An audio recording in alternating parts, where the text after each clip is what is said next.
So, a lot of you guys have brought this up to me. And this was a decision that Tulsi Gabbard made very recently.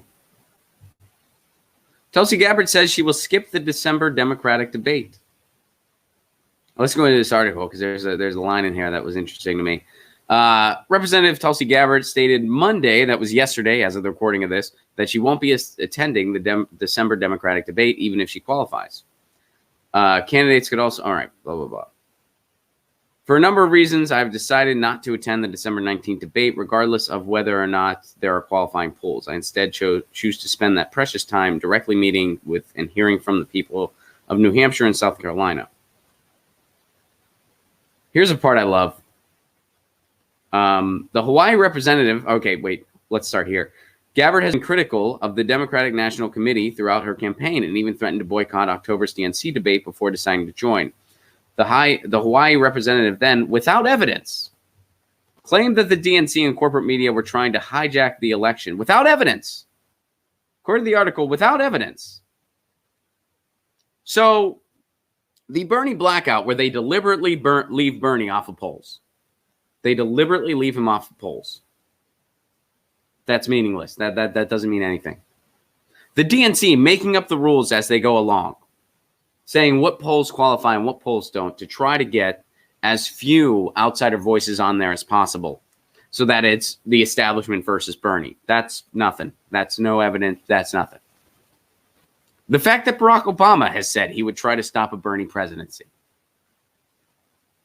that doesn't mean anything. The fact that Hillary Clinton has already written Bernie out when she speaks publicly saying, oh, I hope he doesn't do the same thing again where he stays in and he just supports whoever the candidate is. The fact that headline after headline won't acknowledge polls that Bernie Sanders is winning. All of these things, the fact that the DNC has passed laws to try to stop Bernie in the first place, they weren't able to because of how popular he is. All of these things are just nothing. These are just nothing. According to the author of this article, that's meaningless.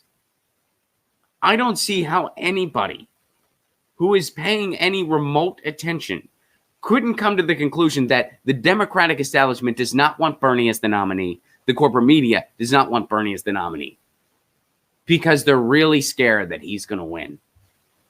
And when he does, there's going to be a lot of pressure to change some things in this country, to really change this country. And it's going to disrupt the apple cart that is big pharma. It's going to disrupt the apple cart that is big cable. It's going to disrupt the apple cart that is for-profit lending for college education. It's going to disrupt all those apple carts, and those are some big donors, baby.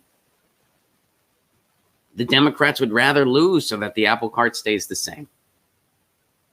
And all these factors, these media blackouts, the DNC, the fact that he gets gotcha questions all the time. I mean, it's like, and you really think this is just an honest and open and fair process? Oh, it's no evidence. What's Tulsi Gabbard talking about? Are you awake? Are you awake? How about what the DNC did last time? What, you think they just changed? WikiLeaks told us what the DNC was doing last time. You think they're not going to try to do it again? That's all evidence-free stuff. That's nothing. That's nothing. The blackouts, the DNC making up rules as they go along. Obama saying he'd try to kneecap Bernie. Ugh. Anyway, getting back to this. So Gabbard has continually criticized the DNC for its debate qualification criteria, including the fact that it only recognizes certain pollsters. Again, yeah, they pick and choose as they go along. Former Vice President Joe Biden, Pete Buttigieg, Tom Steyer. That's amazing.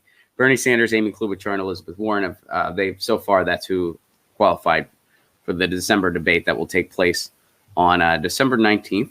And here, let's just so we're not just taking the article's word for it, we'll go ahead to Tulsi's Twitter.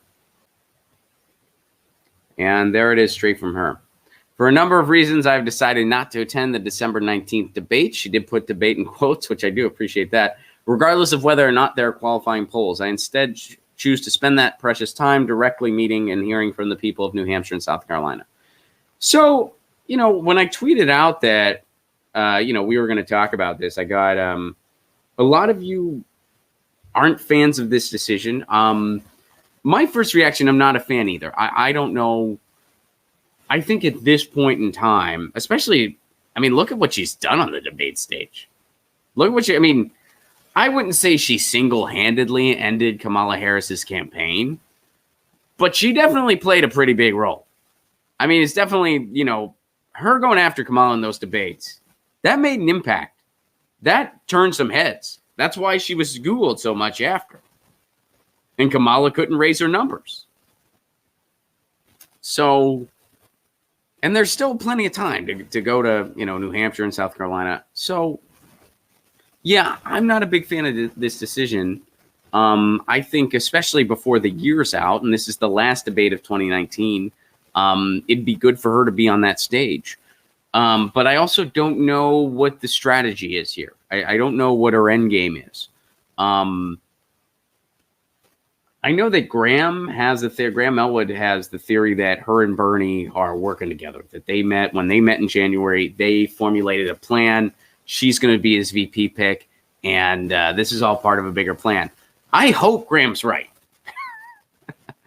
I don't know if I'm that optimistic about it. I hope Graham's right. I hope for a Bernie Tulsi ticket. That's pretty much what I've been wanting since day one.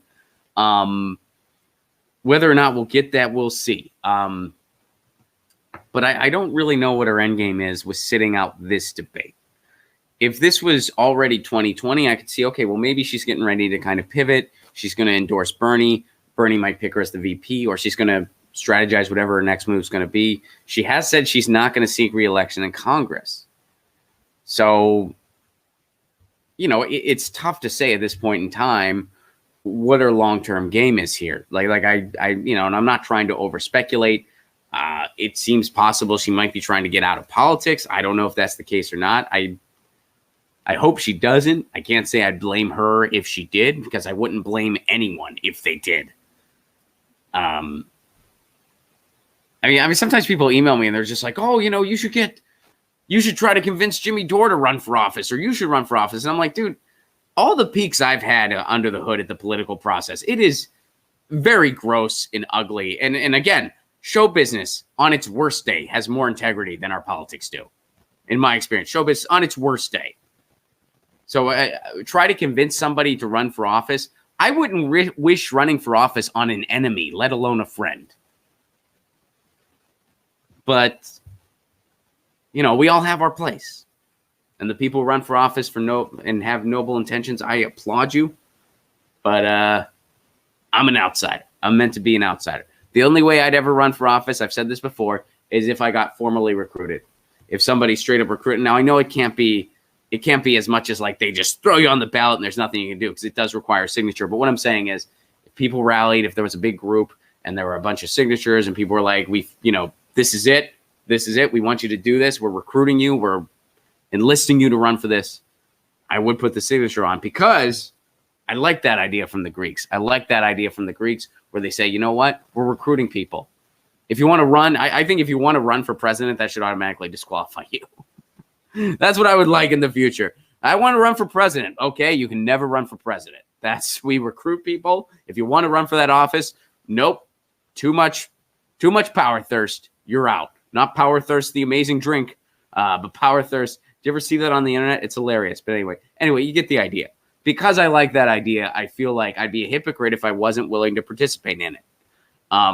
Fortunately, I doubt this scenario would ever happen. I highly doubt it. And if I ever think it might happen, I'll move to a place where it won't. I'll move to like some small county somewhere where it's just like no one's ever. They're like, oh, we can all put signatures and then you have to run for something. Like, yeah, don't tell anybody. Anyway, so I don't know what her long-term game is here, but I think that given it's the last debate of the year, I think we'd all be better served if she was on that stage. So, I disagree with this decision. I think overall, I think, given the time, given where we're at in this course of our politics and this course in the election season, which holy shit is it long. Our election season's so long, baseball players are like, what are you guys doing? Even they're confused. So I do disagree with Tulsi's decision here. Get your news on with Ron. Don't you want to know what's going on? We're getting our news on today. Get your news on with Ron. Don't you want to know what's going on? We're getting our news on today. You can tweet me an article at Ron Placone. We'll go through it together and